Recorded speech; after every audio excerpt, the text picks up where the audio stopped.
Selamat pagi Bapak Ibu Saudara, Shalom. Terima kasih sudah hadir di tempat ini bersama-sama kita menyiapkan hati dan menyiapkan diri untuk kita memuji dan menyembahnya. Mari bersama-sama kita pujikan lagu ini. Pujilah aku Tuhan, cobalah aku Tuhan.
kami siap untuk memuji dan menyembah lebih lagi. Amin. Bapak Ibu, siap memuji Tuhan? Mari semua nyanyi haleluya.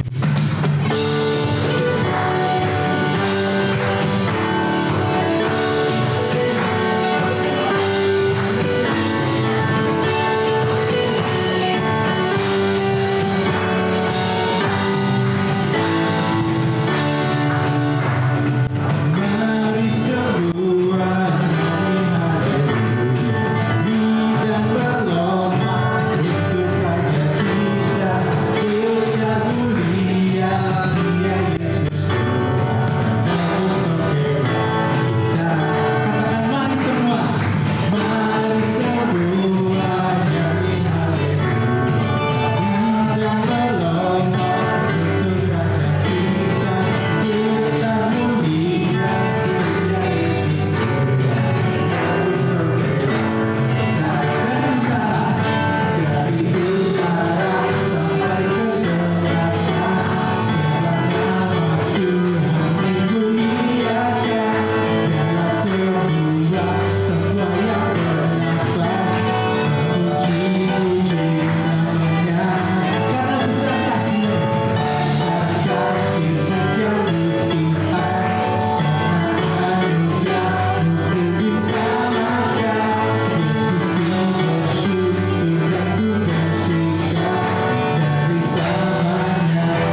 mengajar kehidupan kami. Tuhan, urapi setiap kami, urapi hamba-Mu. Biarlah Tuhan kami boleh mengerti kebenaran dan terlebih kami dapat melakukannya dalam hidup kami sehari-hari. Terima kasih buat kebaikan-Mu Tuhan. Terima kasih buat anugerah-Mu yang besar. Terima kasih buat hari ini Tuhan berikan bagi kami. Kami serahkan hidup kami ke dalam tangan Tuhan. Sekali lagi Roh Kudus tolong kami, buat kami mengerti dan mampukan kami melakukannya dalam hidup kami. Di dalam nama Yesus kami berdoa. Haleluya. Amin. Silakan duduk Bapak Ibu Saudara. Shalom. Shalom. Selamat tahun baru Bapak Ibu Saudara.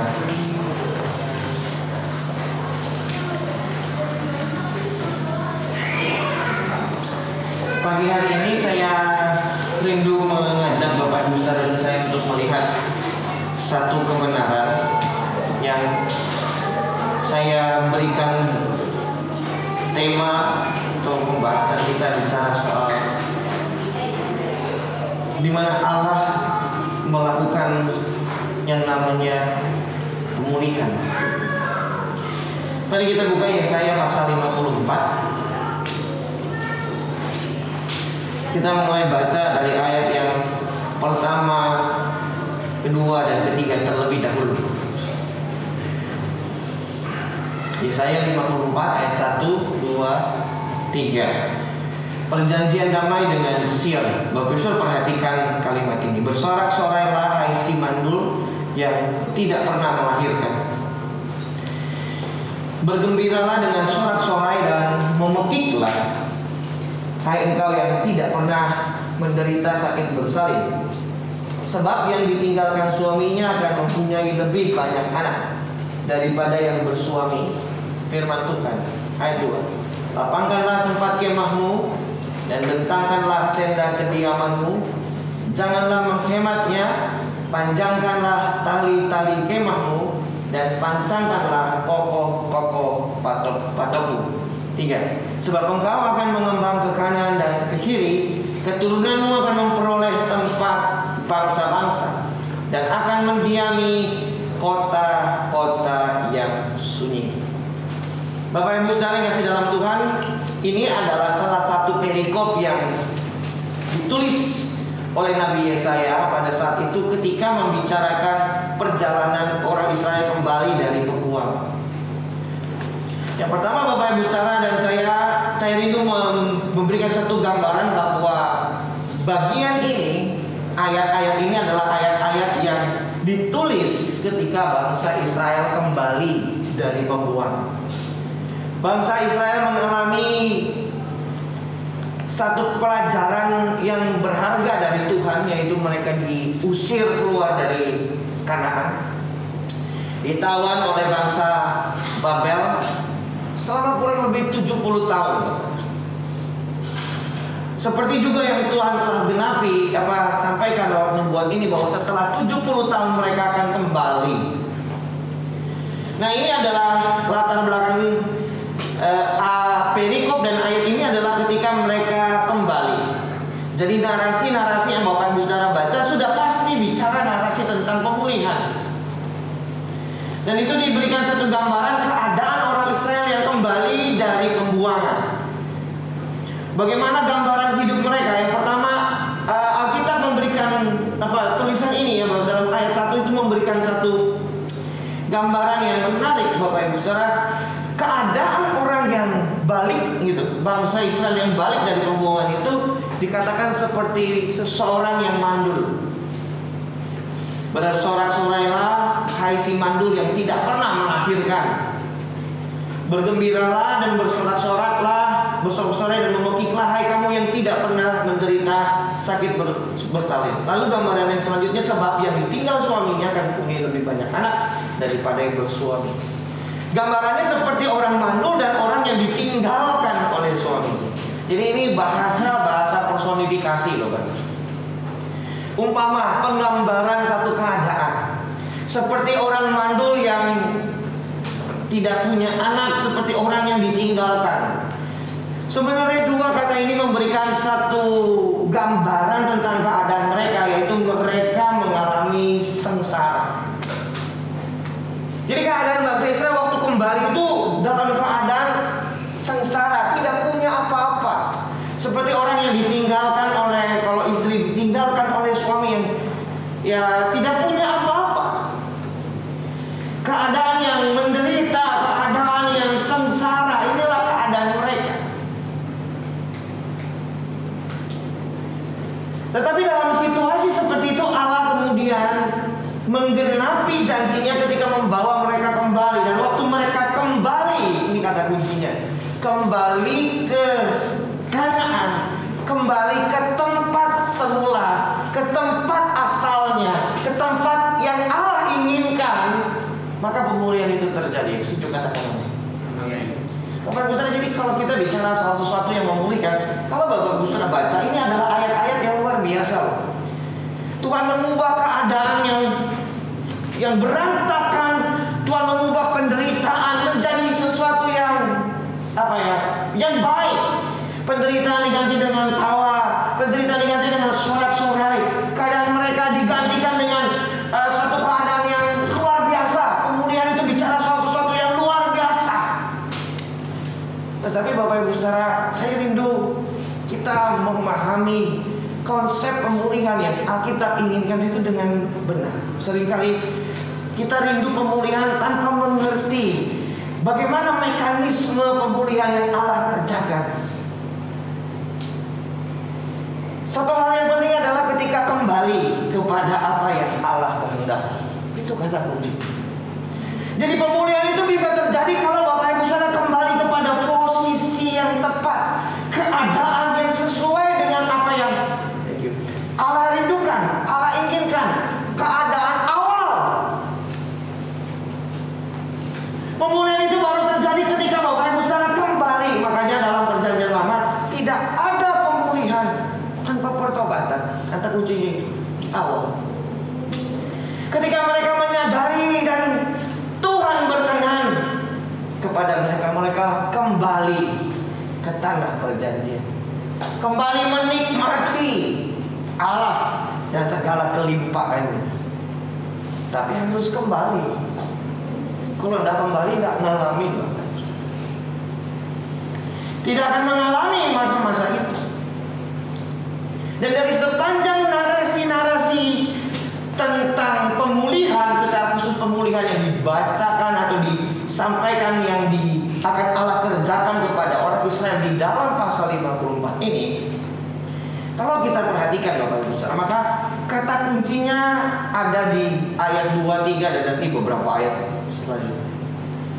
Jadi setiap kali narasi-narasi pemulihan itu di dalamnya ada satu mekanisme yang harus kita pahami, kita maknai dengan benar dulu, baru kita bisa mengerti dan memaknai kelimpahan dan pemulihan itu. Berapa banyak Bapak Ibu Saudara yang rindu dipulihkan Tuhan? Katakan amin. Amin. Amin ya. Saya pun berdoa tahun ini jadi tahun pemulihan. Kita sudah berjuang hampir 2 tahun ya.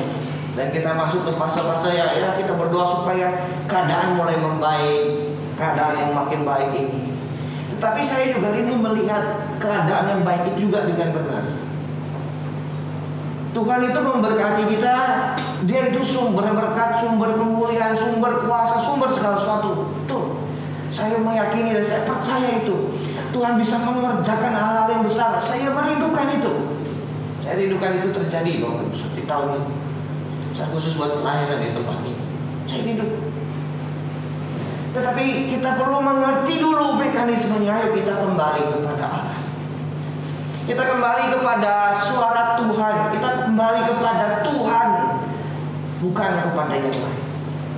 Satu hal yang harus kita tanamkan bahwa hanya Allah dan tidak ada yang lain yang kepadanya kita kembali. Kepadanya kita berharap, kepadanya kita menggantungkan segala sesuatu karena Dia sumber. Nah itu Allah menyampaikan firman Tuhan tadi berkata ya. Firman Tuhan yang kedua dikatakan, lapangkanlah tempat kemahmu, bentangkan tempat kediamanmu, jangan menghemat, panjangkanlah tali-tali kemahmu dan pancangkanlah kokoh-kokoh patokmu. Baru setelah itu sebab karena gitu kira-kira. Kenapa harus melapangkan? Kenapa harus tidak menghemat? Kenapa talinya harus dipancang dengan kuat kokoh-kokohnya? Kenapa? Karena ini pemulihannya. Engkau akan mengembang ke kanan ke kiri, keturunan memperoleh tempat bangsa-bangsa mendiami kota-kota suci. Istilah mandul yang ditinggal suami diganti dengan memiliki keturunan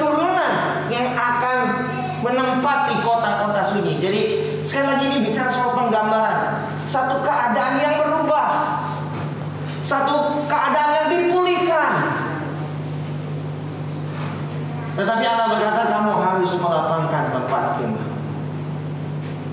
Tenda kediamanmu dilapangkan. Bapak Ibu Saudara, lapangkanlah itu bicara soal kapasitas. Jadi kalau mau berkat besar, kapasitasnya juga harus sesuai dengan berkat itu. Amin. Amin. Bapak Ibu Saudara, perhatikan kalimat ini dan renungkan baik-baik. Ini konsep berkat di dalam Alkitab. Perhatikan Bapak Ibu Saudara ini. Di balik segala berkat dan pemulihan selalu ada tanggung jawab. Bapak Ibu coba renungin dulu. Ketika Tuhan memberkati, memulihkan segala sesuatu, di balik segala sesuatu itu ada tanggung jawab yang menyertainya. Jadi jangan dipisah. Tuhan berkati aku berlimpah-limpah. Iya. Masalahnya bisa ngelola berkatnya enggak? Kalau berkatnya dikasih bisa dipergunakan dengan baik kan? Bisa dipakai dengan baik. Maka itu kapasitas jadi penting. Kapasitas ini bicara soal kualitas kita, Bapak Ibu sekalian. Menampung pemulihan itu. Tuhan jangan diragukan masalah berkat dan pemulihan. Masalah yang kita ragukan adalah kita pantas nggak diberkati, siap nggak terima berkat,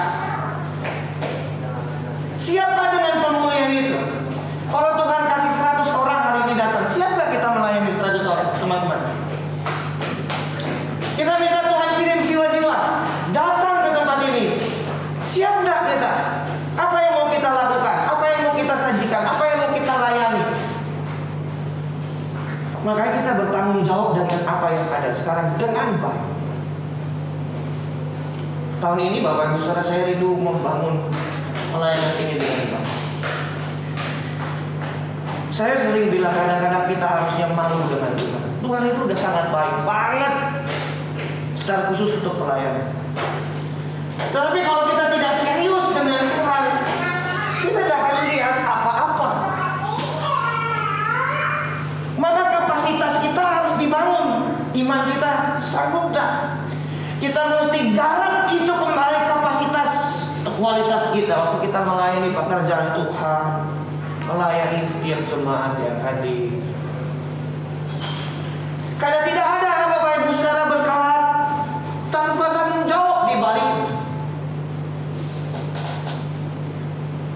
Kita harus bangkit lagi dan menatanya lebih baik lagi kalau kita mau melihat jalan-jalan itu terbuka bagi kita.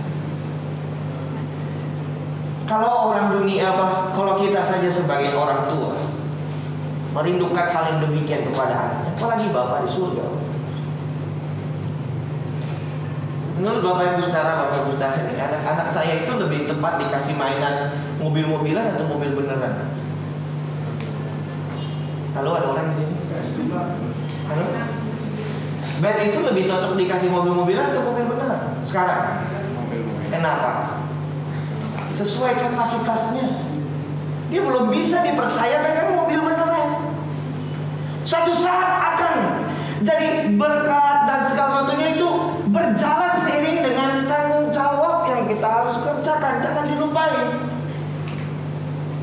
Makanya Bapak Ibu Saudara, setiap berkat yang Tuhan berikan itu harusnya kita, di balik berkat-berkat itu harusnya kita bertanya, ini untuk apa Tuhan? Kalau saya diberkati, untuk apa? Apakah untuk saya? Atau saya juga harus melihat yang lain? Saya harus menyalurkan juga buat yang lain. Itu Bapak Ibu Saudara. Tidak mungkin Tuhan menitipkan sesuatu tanpa sesuatu tujuan yang Dia kehendaki.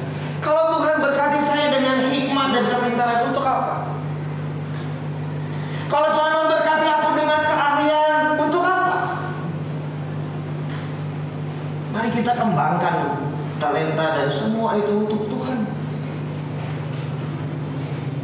Kalau kita rindukan Bapak Ibu Saudara sebuah pemulihan itu terjadi, maka imbangi juga dengan kapasitas dan kualitas kita.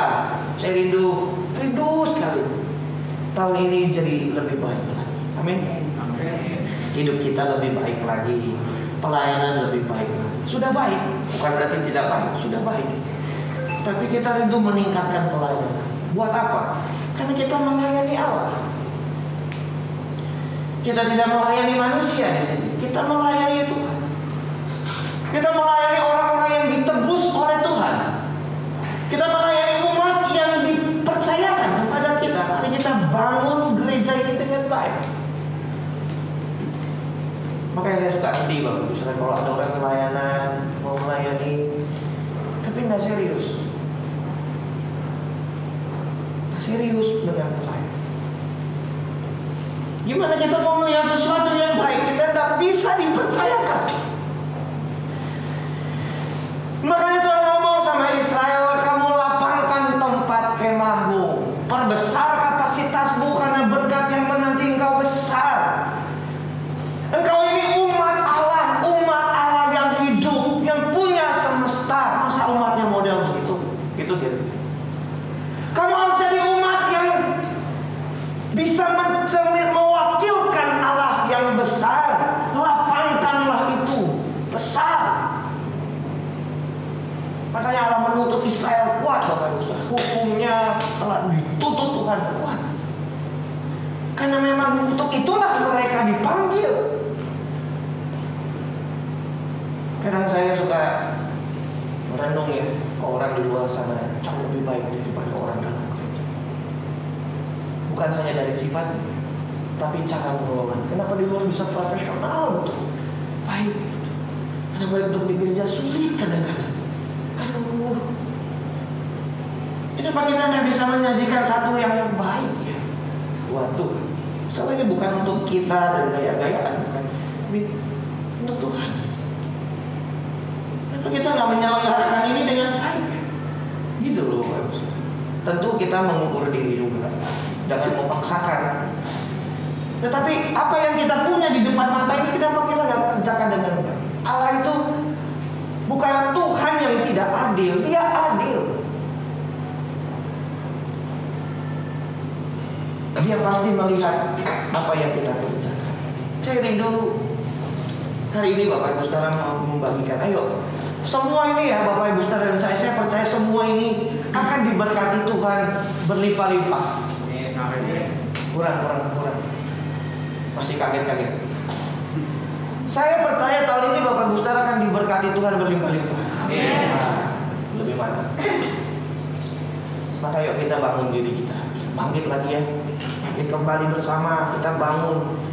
Tuhan menitipkan potensi-potensi besar, kita garap, kita kelola, kita lakukan yang terbaik. Kenapa? Karena Allah itu siap memberkati Bapak Ibu. Tinggal kita yang siap terimanya, siap memakai berkat, siap mengelolanya, siap menyalurkannya, siap mempergunakan berkat itu dengan baik. Amin. Yang kedua Bapak Ibu saya bilang jangan menghemat, panjangkan talinya. Seringkali ini dimaknai luar biasa. Jangan hitung-hitungan, kira-kira gitu. Waktu saya pelajari Bapak Ibu Saudara, istilah kenapa Tuhan bilang jangan kamu menghemat.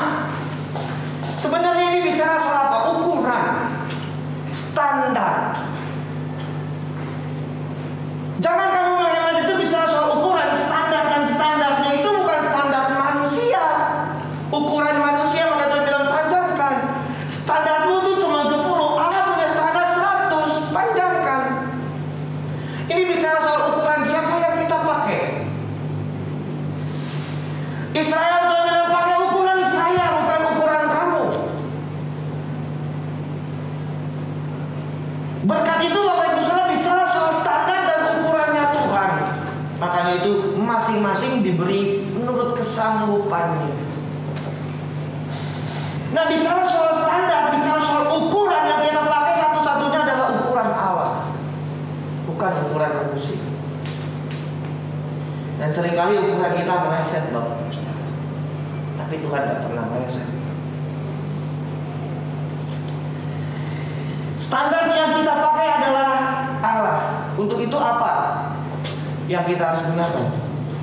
Tidak ada yang lain. Standarnya Allah apa? Sesuai dengan kebenaran firman Tuhan. Itu standar. Jadi kalau kita mau menerima itu Bapak Ibu Saudara, ada ukurannya, ada standarnya apa? Yang kemarin saya selalu bicarakan, hiduplah berkenan di hadapan Tuhan. Titik. Dengan perkenanan itu Bapak Ibu Saudara, Allah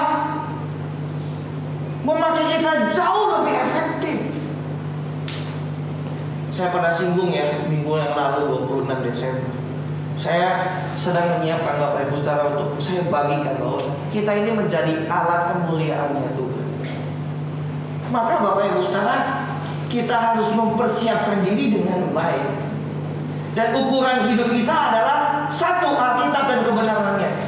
Perkenanan Tuhan dan kesucian hidup kita itu Bapak Ibu Saudara, jadi standar dan ukurannya Allah. Standarnya Allah dalam Alkitab cuma satu, kamu harus kudus sama seperti aku kudus. Titik.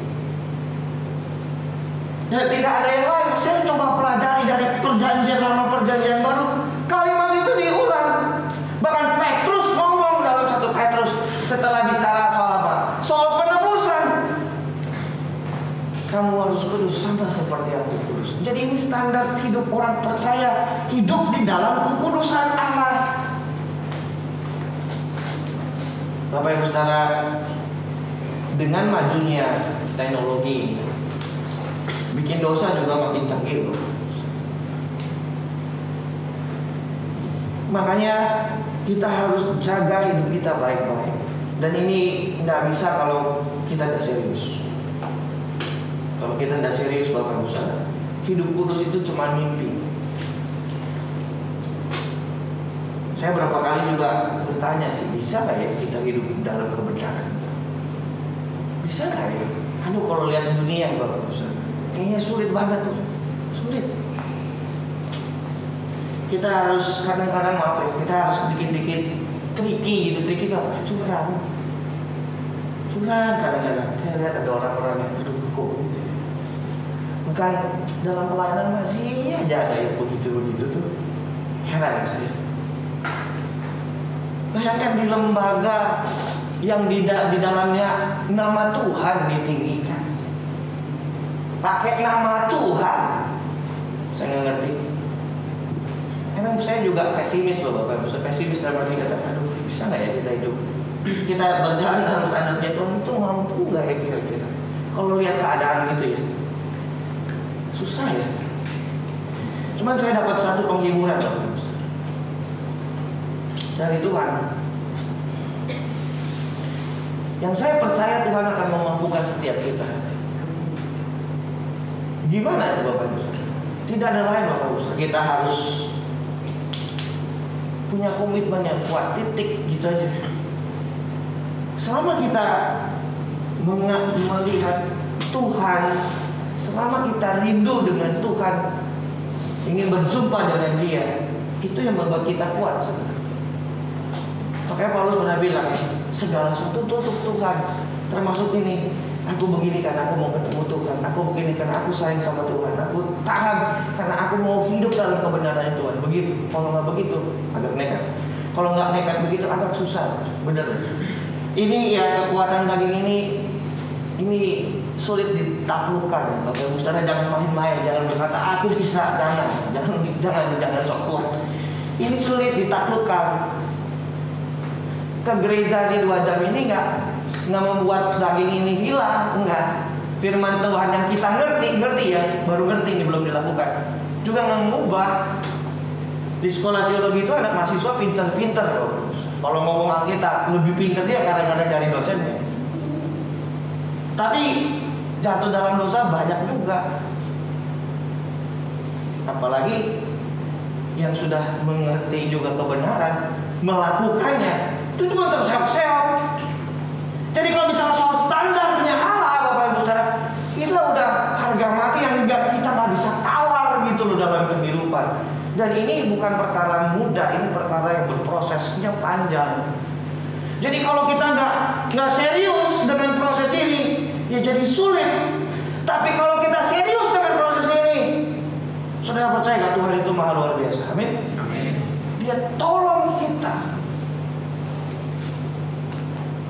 Saya selalu berdoa, Tuhan dalam jatuh bangun yang saya mengiringi Engkau, mampukan saya untuk selalu bangkit ketika saya jatuh. So kalau tidak begitu, kita nggak akan bisa ngejar. Kita nggak akan bisa ngejar Allah begitu. Alkitab sendiri bilang loh, tanpa kekudusan orang tidak mungkin ketemu Tuhan. Kita nggak bisa mengikis ini. Harganya memang mahal. Tetapi itu tujuan kita, Bapak Saudara. Sampai sini ada amin dulu. Atau sudah mulai redup? Khotbahnya enak di depan. Temanya tentang pemulihan, mantap nih. Ya isinya. Kok jadi berat? Kok isinya jadi begini? Tapi itu yang Allah ngomong. Panjangkan talinya. Ini bisa ukurannya ukuran Allah. Talinya. Lalu dikatakan panjangkan kokoh patokmu. Saya nggak ngerti soal tenda-tenda, tapi saya kemarin searching dan mau lihat bagaimana orang bikin tenda. Ini tenda modern aja susah. Tapi tenda zaman dulu gimana sih gitu? Yang masih pakai beberapa tiang pancang yang dituk ke bawah gitu, supaya tendanya bisa berdiri. Semacam tali fondasi yang kuat yang bisa memegang tenda itu kokoh berdiri. Itu patoknya harus dalam. Jadi kalau bicara pancangkan kokoh patokmu, ini bicara apa Bapak Ibu? Ini bicara soal kedalaman.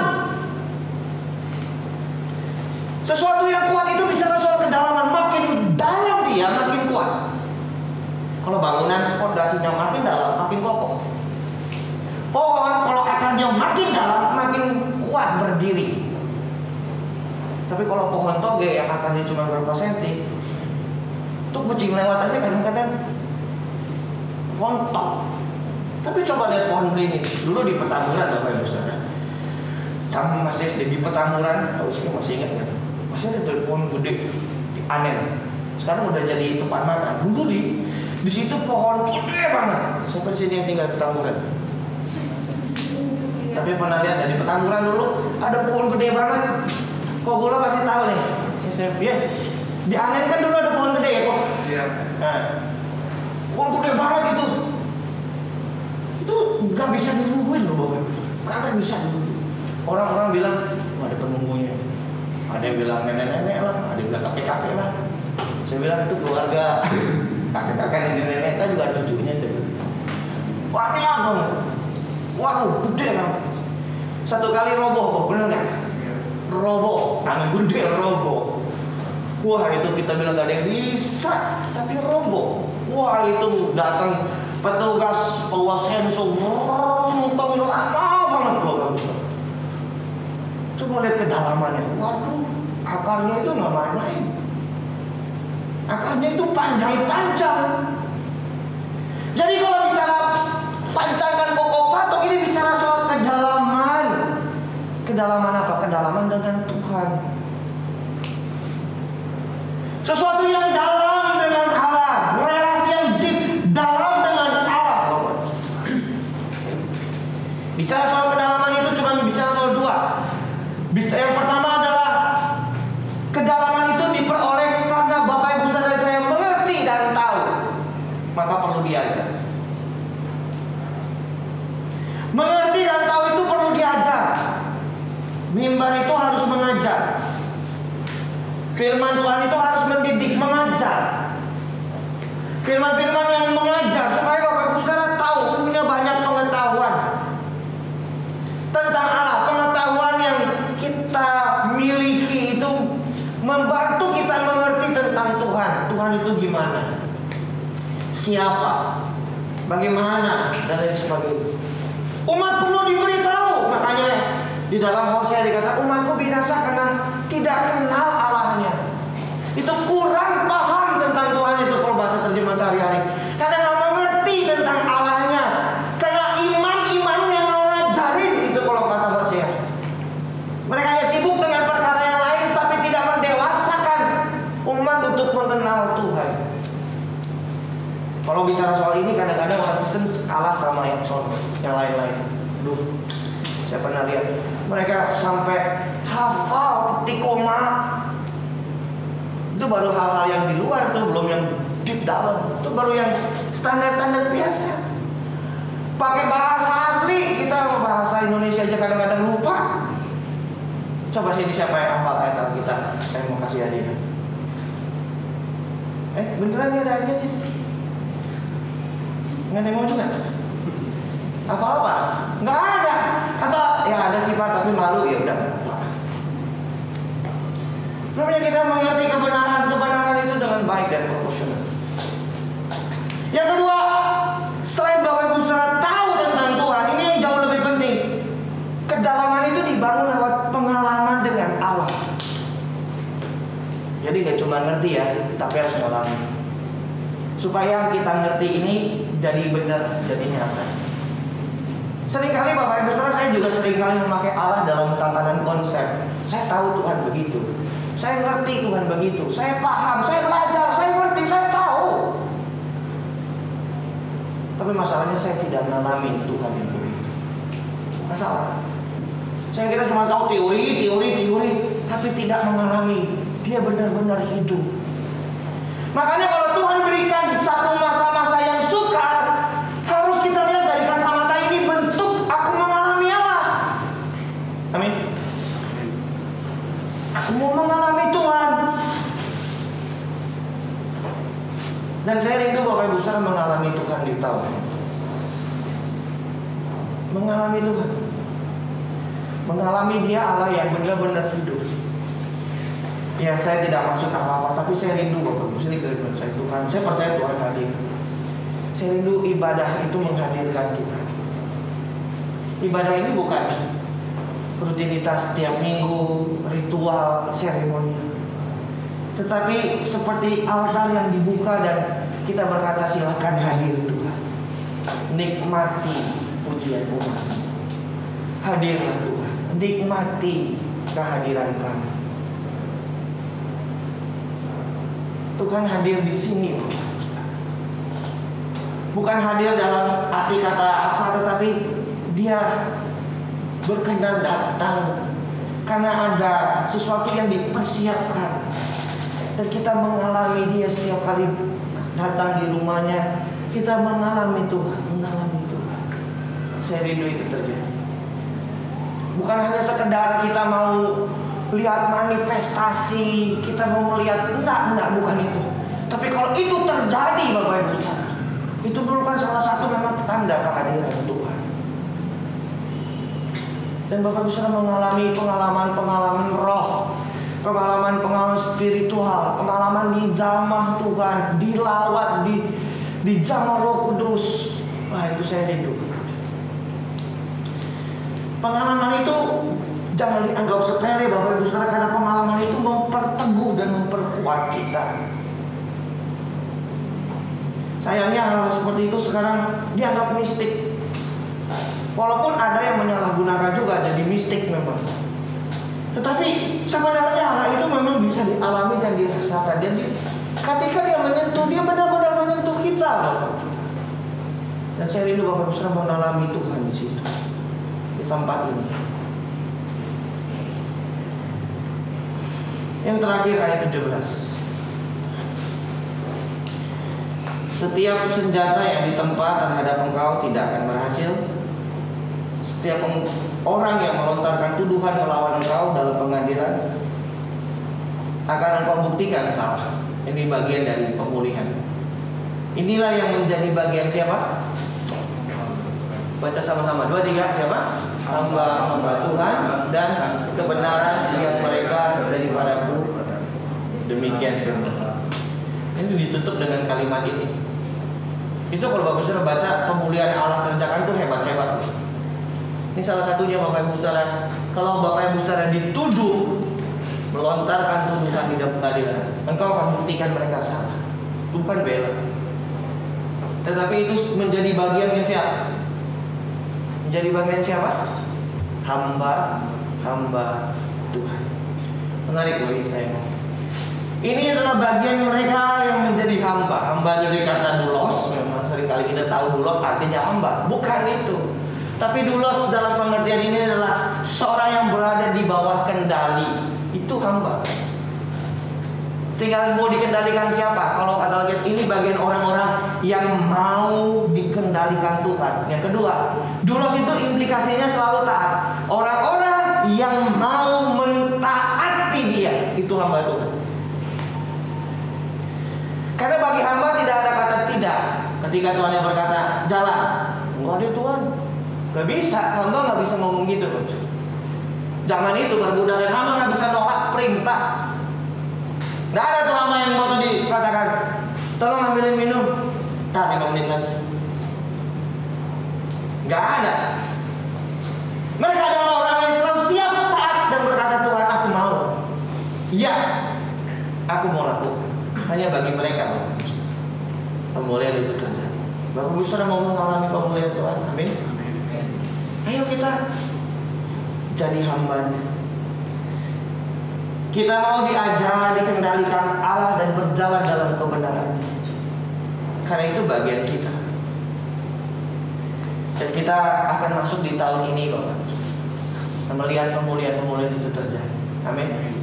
Saya tuh percaya betul Tuhan pakai Bapak Ibu Saudara.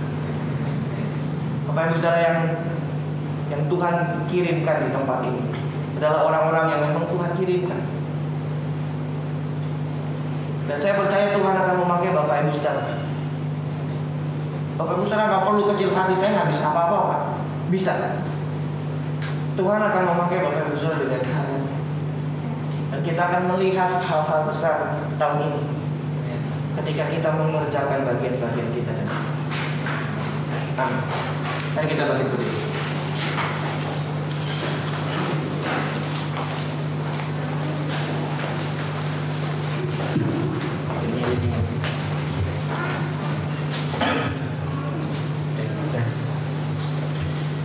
Mari kita naikkan. Bapak Ibu Saudara, di dalam ayat ini jadi sebuah pujian. Kita bangkit berdiri, Bapak Ibu Saudara. Lapangkanlah tempat kemahmu, bentangkan tenda kediamanmu, jangan menghemat, panjangkan talinya dan panjangkan kumpulmu. Sekali lagi, lapangkanlah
siapkan diri kita baik-baik.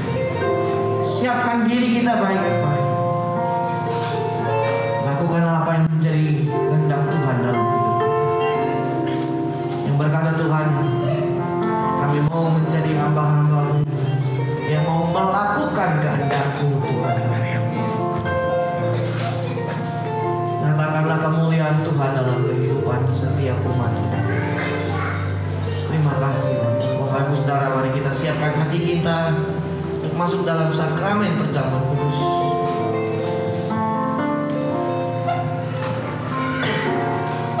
Kamu berdoa, Tuhan memberkati setiap roti dan anggur, lambang tubuh dan darah-Mu, sehingga setiap kali kami memakan dan meminumnya mendatangkan kebaikan bagi kami. Kami yang sakit disembuhkan, kami yang lemah dikuatkan, kami yang terikat dilepaskan, kami membutuhkan pemulihan. Tuhan, pulihkan hidup kami. Kami percaya Tuhan, berkat sakramen perjamuan kudus pagi ini Tuhan akan menjadi kekuatan baru bagi setiap kami untuk melangkah di tahun ini. Berkati roti dan anggur Tuhan, dan kami percaya akan mendatangkan kebaikan bagi setiap kami. Mari Bapak Ibu Saudara, kita angkat roti di atas kepala kita tinggi-tinggi.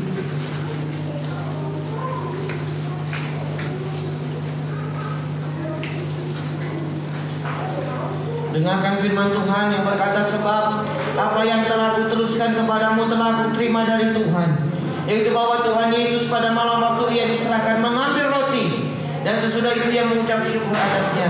Ia memecah-mecahkannya dan berkata, inilah tubuhku yang diserahkan bagi kamu. Perbuatlah ini menjadi peringatan akan aku. Bukankah roti yang atasnya kita ucapkan syukur adalah persekutuan dengan tubuh Kristus? Amin. Mari kita terima dengan hati percaya dan bersyukur dalam nama Yesus.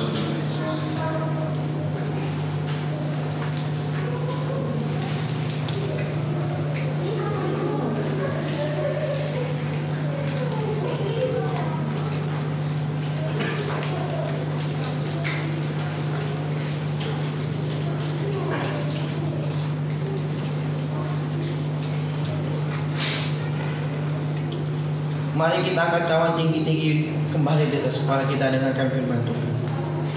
Demikian juga Ia mengambil cawan sesudah makan lalu berkata, cawan ini adalah perjanjian baru yang dimateraikan oleh darahku. Perbuatlah ini setiap kali kamu minumnya menjadi peringatan akan aku. Bukankah cawan ucapan syukur yang atasnya kita ucapkan syukur adalah persekutuan dengan darah Kristus? Amin. Mari kita terima dengan hati percaya dan bersyukur dalam nama Yesus.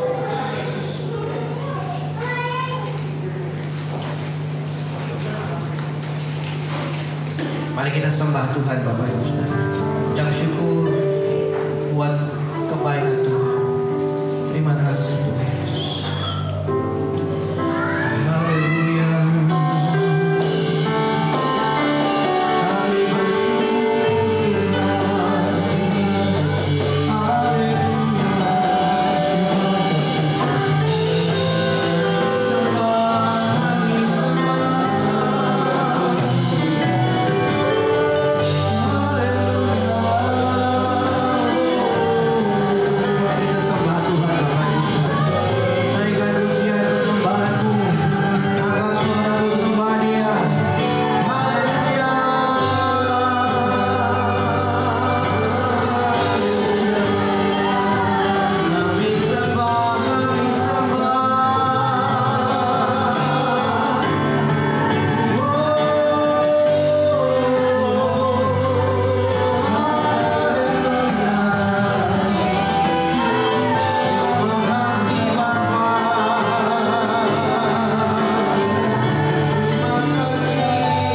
di sini Tuhan.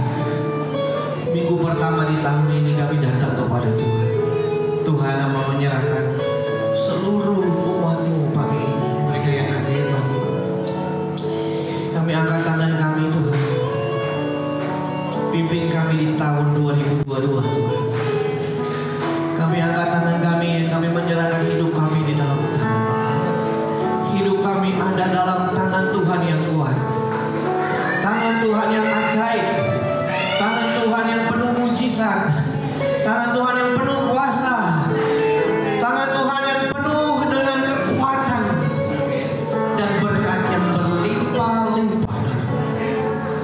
Kami angkat tangan kami Tuhan, pegang tangan kami dan tuntun langkah kami. Hamba menyerahkan mereka semua ke dalam tangan-Mu, mereka milik kepunyaan Tuhan. Pagi ini hamba berdoa, Bapa, turunlah kiranya berkat yang berlimpah-limpah itu dalam hidup mereka. Tuhan memberkati, turunlah berkat atas hidup mereka. Diberkatilah setiap sidang jemaat-Mu, diberkatilah hidup mereka. Turunlah berkat atas mereka Tuhan. Berkat damai sejahtera, berkat sukacita, berkat materi, berkat jasmani, terlebih berkat-berkat rohani dicurahkan dalam hidup mereka. Tuhan akan menuntun mereka melewati tahun ini. Tuhan akan menyertai mereka semua. Tuhan akan membuat mereka berhasil. Tuhan akan memulihkan keadaan mereka kembali. Tuhan akan angkat hidup mereka dan Tuhan akan pakai mereka menjadi alat Tuhan yang luar biasa. Itu Tuhan mau berdoa dalam nama Yesus. Dalam nama Yesus. Berkat Allah dicurahkan atas hidup mereka, atas rumah tangga mereka, atas pelayanan mereka, pekerjaan mereka, studi mereka, dagangan mereka, bisnis mereka Tuhan. Dan semua yang mereka kerjakan Tuhan berkati. Tuhan tolong, Tuhan buka jalan. Tuhan pimpin hidup mereka. Hamba serahkan mereka ke dalam tangan-Mu Tuhan. Mereka milik-Mu kepunyaan. Umat yang Tuhan telah tebus dengan darah-Mu yang mahal. Tolong dan kasihani hidup kami Tuhan. Terima kasih Bapa. Terima kasih. Ini doa kami. Di dalam nama Yesus Tuhan kami berdoa. Haleluya. Amin. Silakan duduk Bapak Ibu Saudara yang kasih dalam Tuhan. Bapak Ibu Saudara, ada beberapa pengumuman yang akan saya sampaikan. Pertama, selamat tahun baru buat kita semua. Terima kasih sudah hadir sama-sama untuk ibadah pagi hari ini. Bapak Ibu Saudara yang kasih dalam Tuhan, ibadah kita akan dilakukan seperti biasa jam 9 pagi di tempat ini. Dan saya rindu Bapak Ibu Saudara, di tahun ini kita mau lebih sungguh lagi, amin. Saya mengundang Bapak Ibu Saudara untuk hadir dan terlibat di dalam gereja dan pelayanan di tempat ini. Bapak Ibu Saudara yang selanjutnya juga Bapak Ibu Saudara yang berbeban dengan pelayanan, Bapak Ibu Saudara bisa memberikan persembahan Bapak Ibu Saudara di kotak yang ada di belakang. Ambil amplop dan masukkan. Bapak Ibu Saudara yang tergerak dan terbeban juga bisa menaruhnya di sana. Sekali lagi Bapak Ibu Saudara, saya rindu kita menjadi gereja yang lebih baik dan umat yang lebih baik. Amin. Saya percaya Tuhan akan memberkati hidup Bapak Ibu Saudara. Nah, hari Rabu Bapak Ibu Saudara juga kita masih akan tetap ada doa secara online ya, via aplikasi Zoom. Karena kita juga nggak bisa pakai tempat ini di tengah minggu juga Bapak Ibu Saudara, hanya hari Minggu. Jadi saya juga rindu mengajak Bapak Ibu Saudara ikut dalam doa. Tahun ini saya akan bicara soal salah satu hal yang ingin kita bangun adalah pilar itu dalam bagian ini. Saya percaya betul Bapak Ibu Saudara, mulai dari hal-hal kecil yang kita lakukan, kita akan melihat hal-hal besar yang Tuhan kerjakan. Kita mulai dari doa, karena hanya dengan itu Bapak Ibu Saudara, ini melayani pekerjaan Tuhan.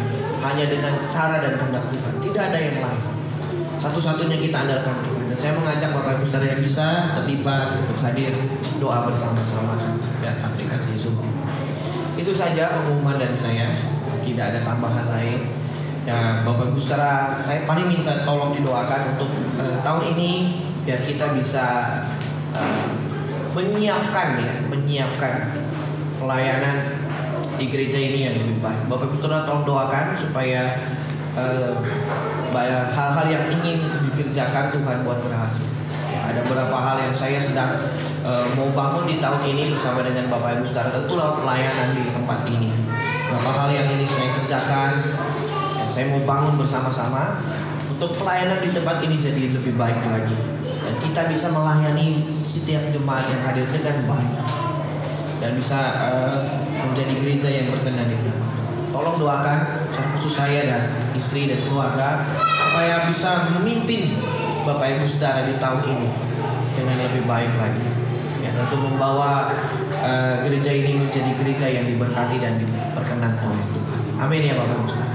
Tolong doakan kami para pelayan Tuhan untuk kami dapat membangun pelayanan di tempat ini dengan baik. Jadi hal-hal yang saya sedang gumulkan dan akan saya putuskan itu saya rindu itu berasal bukan karena keinginan saya, tetapi karena memang Tuhan berkehendaki untuk kita lakukan.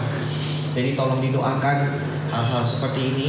Setiap kali Bapak Ibu saudara mengingat gereja ini, ya, kita doakan bersama-sama supaya Tuhan memimpin. Itu saja pengumuman dari saya, tidak ada yang lain. Mari kita bangkit berdiri sekali lagi. Kita akan akhiri ibadah kita pada pagi hari ini.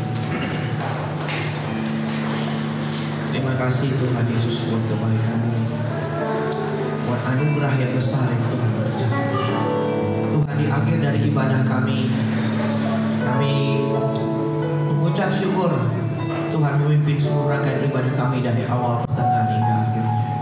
Tuhan, biarlah Engkau disenangkan lewat setiap pujian dan pelayanan kami. Engkau disenangkan dengan kehadiran kami. Engkau disenangkan, Engkau dimuliakan Tuhan. Kami boleh mempersembahkan yang terbaik. Kiranya Engkau berkenan, Engkau menerima persembahan kami ini Tuhan. Memberkati setiap mereka yang terbeban. Biarlah setiap benih yang mereka tabur boleh menjadi benih yang bertumbuh dalam hidup mereka. Memberkati seluruh sidang jemaat. Sebentar Tuhan, kami akan kembali dalam aktivitas kami. Apapun yang kami kerjakan, kami lakukan. Kami percaya Tuhan menyertai kami. Tuhan memberkati kami sepanjang hari ini, bahkan sepanjang tahun ini. Bapak Ibu saudara, arahkan hatimu kepada Tuhan. Terimalah berkat daripadanya. Turunlah kiranya berkat dari Allah Bapa, cinta kasih dari Tuhan kita Yesus Kristus, serta persekutuan dengan kuat kuasa Roh Kudus akan memberkati engkau, melindungi engkau, menjaga, menopang dan memelihara hidupmu mulai dari hari ini sampai selama-lamanya. Yang percaya katakan